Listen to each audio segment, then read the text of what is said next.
UP polytechnic entrance 2022 physics most important question series physics अब trick के साथ trick plus basic दोनों। जी हाँ दोस्तों, UP polytechnic previous year questions अब हम लेके आ रहे हैं आपके लिए फिजिक्स के प्रीवियस ईयर क्वेश्चन, जिसमें ट्रिक भी होगी, बेसिक भी होगी, सारा कुछ मिलेगा आपको। तो चलिए टाइम न वेस्ट करते हुए हम स्टार्ट करते हैं अपना क्वेश्चन। यदि पृथ्वी की त्रिज्या 4% सिकुड़ जाए तथा द्रव्यमान में कोई परिवर्तन न हो तो गुरुत्वीय त्वरण के मान में परिवर्तन होगा। तो इसको हम तो एक बेसिक मेथड से कर सकते हैं, एक प्रकार से हम ट्रिक के माध्यम से कर सकते हैं। बिल्कुल आसान सा क्वेश्चन है। तो सबसे पहले मैं आपको बता देता हूँ ट्रिक। तो ट्रिक के माध्यम से क्या होगा इसका, तो ट्रिक मैं बता देता हूँ आपको।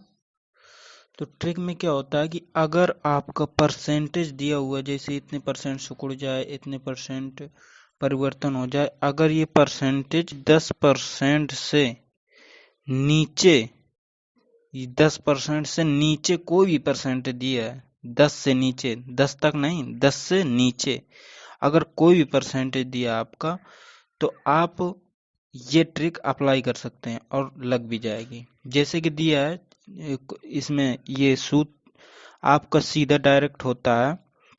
इसमें कर देते हैं G इज इक्वल 2 × R%। ये क्या है, आपकी ट्रिक हो जाएगी। ठीक, ये आपकी क्या हो जाएगी, ट्रिक हो जाएगी।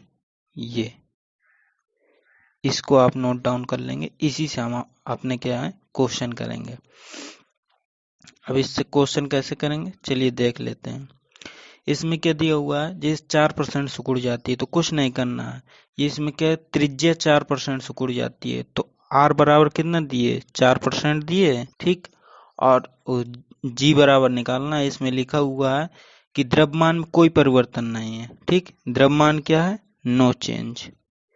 द्रव्यमान क्या है, द्रव्यमान आपका है नो चेंज। द्रव्यमान क्या है, नो चेंज।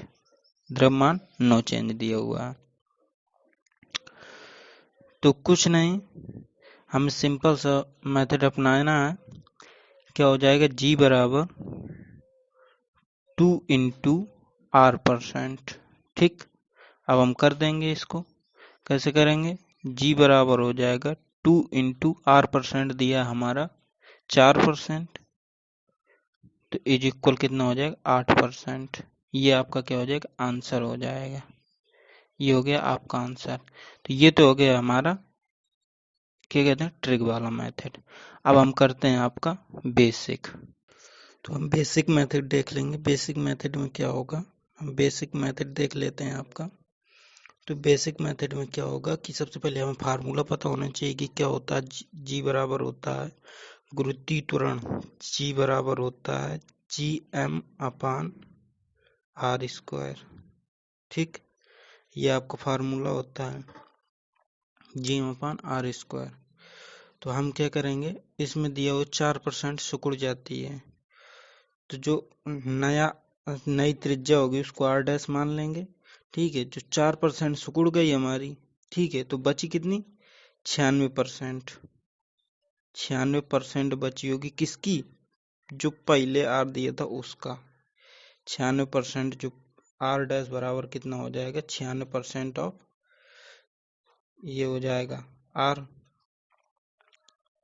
तो इसको हम 96% को, परसेंट का मतलब होता है 100, परसेंटेज जान लोगे उसके बटे में 100 कर देते हैं।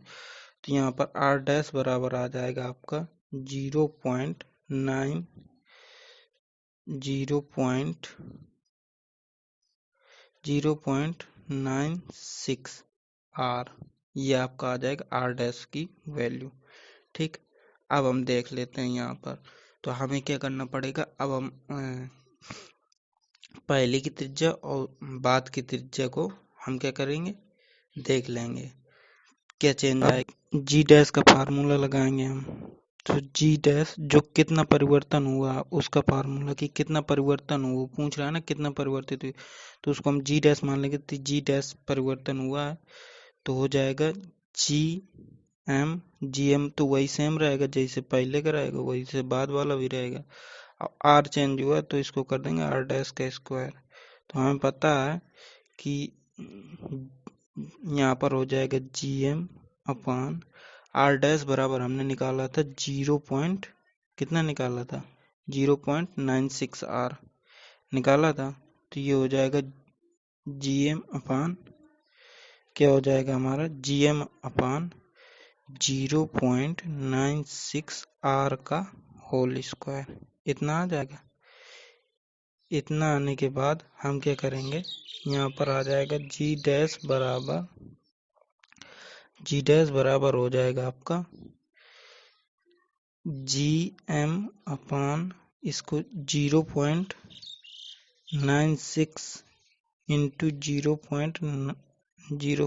ये फिर हम सीधा डायरेक्ट कर लेते हैं 0.96 का whole square into R square, ये आ जाएगा।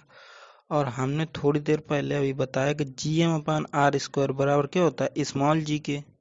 तो इसकी जगह पर हम क्या लिख सकते हैं, इसकी जगह पर पेन चेंज कर लेते हैं हम। जैसे ये दिया हुआ आपका ये G M upon R square इतना दिया हो, इसकी जगह पर हम क्या लिख सकते हैं जी लिख सकते हैं कि नहीं लिख सकते हैं, क्योंकि जी बराबर होता है G M upon R square.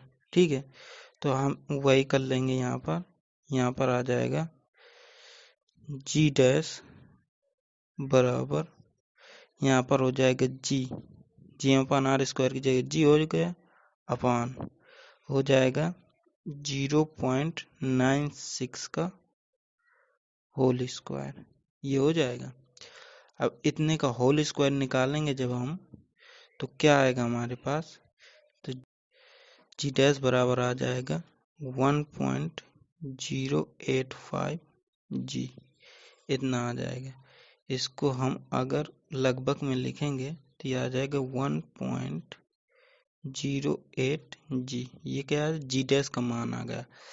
अब हमने जी डैश निकाल लिया और आर डैश भी निकाल लिया है, सारा कुछ हो गया। अब हम करेंगे अभीष्ट परिवर्तन की एक्चुअल में अभीष्ट परिवर्तन जो हुआ है उसको हम क्या करेंगे, आपका डेल्टा जी कर लेंगे। ठीक, डेल्टा जी यानी कि जितना भी परिवर्तन हुआ डेल्टा जी हो जाएगा।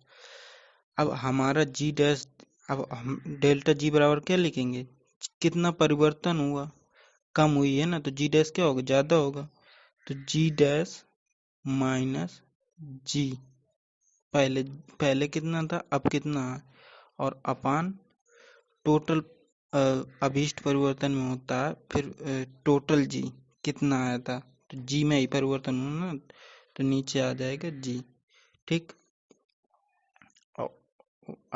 परसेंटेज में निकालना है तो 100 का क्या कर देंगे, मल्टीप्लाई करा देंगे। ठीक, अब इतना करने के बाद हमें कुछ नहीं करना है, ये जी लिखा हुआ है। ठीक है, ये जी लिखा हुआ है। ठीक, अब इसके बाद हम कुछ ना करेंगे, यहाँ पर आ जाएगा delta G is equal G dash minus G, क्या आ जाएगा 1.08 माइनस ये कितना है, ये जी आ गया हमारा। ठीक है, जी डैश आ गया। और कोई भी चीज क्या होती है 100% होती है तो हम जी कितना मान लेंगे 1, जब ये परसेंटेज में दिया नहीं है पॉइंट में दिया है तो 1 मान लेंगे अपॉन 1। ठीक है, इंटू 100, तो क्या आ जाएगा आपका, आ जाएगा 0.08 इंटू 100 इज इक्वल आ जाएगा 8%। तो इतना सारा करना पड़ेगा इसको निकालने के लिए, और ट्रिक से हमने कितनी आसानी से कर दिया था, 2 मिनट में हमने कर दिया था। यहाँ पर ये देख सकते हैं, ये आपकी ट्रिक दी हुई है, ये आपका बेसिक सॉल्यूशन दिया हुआ है, ये दिया हुआ है। क्वेश्चन देखते हैं नेक्स्ट। 10 कूलाम आवेश को अनंत से एक दूसरे आवेश के समीप बिंदु P तक लाने में 200 जूल कार्य करना पड़ता है, तो बिंदु P पर विद्युत विभव क्या होगा। तो हमें क्या ज्ञात करना है, विद्युत विभव V की वैल्यू ज्ञात करनी है। हमें W यानी कि कार्य दिया हुआ, हमें 200 जूल का कार्य दिया हुआ है, और आपका जो आवेश दिया हुआ है क्यू को आवेश से डिनोट करते हैं तो ये दिया हुआ है 10 कूलाम। ठीक, ये हो जाएगा आपका आवेश, ये आपका आवेश दिया हुआ है। तो अब हमें कुछ नहीं करना है, अब सिंपली हम क्या करेंगे कि हम फार्मूला लगाएंगे। आपका कौन सा फार्मूला लगा देंगे हम, ये आपका फार्मूला ये वाला लगा देंगे हम। V बराबर होता है W/Q, ये आपका फार्मूला हो जाएगा। तो हम क्या करेंगे, V बराबर वैल्यू रख लेंगे, W दिया हुआ 200 जूल और Q बराबर आ जाएगा आपका कितना दिया हुआ 10 कूलम। तो ये 0 से 0 कैंसिल हो जाएगी, तो फाइनली आपका क्या आ जाएगा, V बराबर आ जाएगा 20 वोल्ट। ये आपका क्या हो जाएगा आंसर। चलिए नेक्स्ट क्वेश्चन देखते हैं। नेक्स्ट क्वेश्चन है आपका, एक विद्युत क्षेत्र में किसी बिंदु पर विद्युत क्षेत्र की तीव्रता 30 न्यूटन पर कूलाम है। इस बिंदु पर 20 कूलाम के आवेश पर लगने वाला बल क्या होगा। तो हमें क्या दिया हुआ है, हमें ई यानी कि विद्युत क्षेत्र की तीव्रता दी हुई है 30 न्यूटन पर कूलाम। ठीक, ये दी हुई है और आपका आवेश दिया हुआ है, Q बराबर दिया हुआ है 20 कूलम। ये आपका क्वेश्चन में दिया हुआ, निकालना क्या है आपको, बल यानी कि फोर्स की वैल्यू निकालनी है। तो चलिए देख लेते हैं हम। तो इसके लिए हम फार्मूला एक होता है हमारे पास, विद्युत क्षेत्र की तीव्रता E बराबर फार्मूला होता है हमारे पास F/Q। ये क्या होता है, विद्युत क्षेत्र की तीव्रता का फार्मूला होता है। हमें निकालना क्या है, बल की वैल्यू निकालनी है। तो हम बल की वैल्यू निकालने के लिए F बराबर कर लेंगे, आपका आ जाएगा E इंटू Q। ये क्या हो जाएगी हमारी बल के लिए सूत्र हो जाएगा। ठीक, ये हमारा क्या हो जाएगा, बल के लिए सूत्र हो जाएगा। तो हम निकाल लेंगे, F बराबर आ जाएगा यहाँ पर E की वैल्यू आ जाएगी, E की वैल्यू दी है आपको 30 न्यूटन पर कूलम इंटू Q की वैल्यू दी है आपको 20 कूलम, यही तो दिया है। तो आप इनका मल्टीप्लाई कराएंगे तो आ जाएगा 3 दूनी 6, 600 न्यूटन आपका क्या आ जाएगा, बल आ जाएगा। आपका नेक्स्ट क्वेश्चन दिया हुआ है, एक प्रोटॉन 2500 न्यूटन पर एम्पियर मीटर वाले चुंबकीय क्षेत्र में 4 × 10⁵ मीटर पर सेकेंड के वेग से क्षेत्र के समांतर प्रवेश करता है। प्रोटॉन पर आरोपित बल का मान ज्ञात कीजिए। तो हमें क्या दिया हुआ है, जो भी दिया हुआ है उसको कुछ भी ध्यान नहीं देना, सीधी सी बात, एक बहुत ही सिंपल सी चीज दी हुई है कि समांतर प्रवेश करता है, क्षेत्र के समांतर।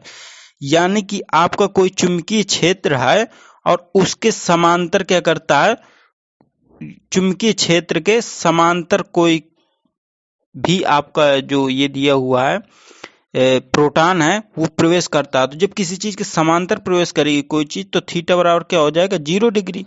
अब हम देख लेते हैं कि हमारे पास फार्मूला क्या होता है इसका। तो इस पे आरोपित बल जो होता है F बराबर होता है QVB साइन थीटा। ये क्या होता है, इसका फार्मूला होता है, ये सभी को याद होगा, न याद हो तो याद कर लीजिएगा, ये इसका फार्मूला होता है, चुंबकीय क्षेत्र में बल का फार्मूला होता है ये। तो थीटा बराबर हमें दिया समांतर प्रवेश करता है, तो समांतर का मतलब ही हो गया कि थीटा क्या हो जाएगी। अब मान लो कि कोई भी मान लो दो लाइनें हैं, इसके समांतर हैं, तो बीच में क्या थीटा 0 ही तो है, इसमें वो थोड़ी बन रहा है, 0 डिग्री मान लेंगे हम। तो थीटा बराबर 0 आ जाएगा।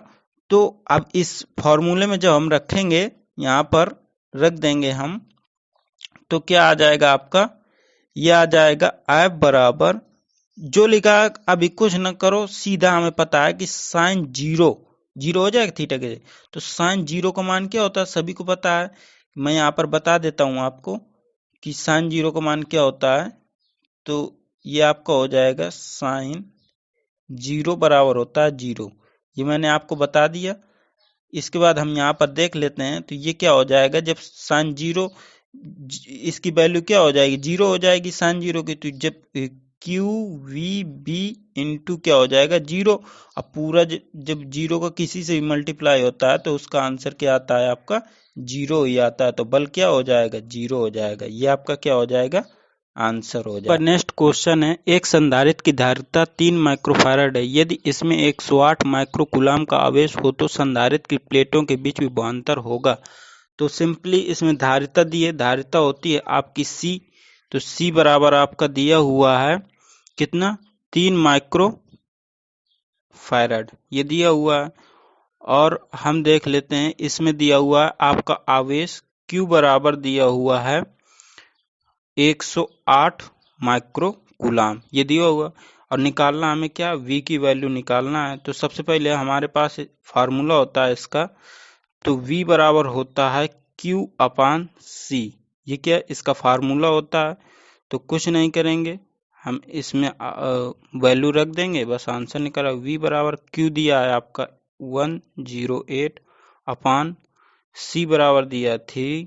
इसको जब हम इसका भाग करेंगे तो इसका डिवाइड जब कर देंगे तो आ जाएगा आपका 3 3 9 और 3 18। तो आपका आंसर क्या हो जाएगा, 36 वोल्ट आपका आंसर आ जाएगा। चलिए मिलते हैं नेक्स्ट क्लास में, आज के लिए इतना ही, धन्यवाद।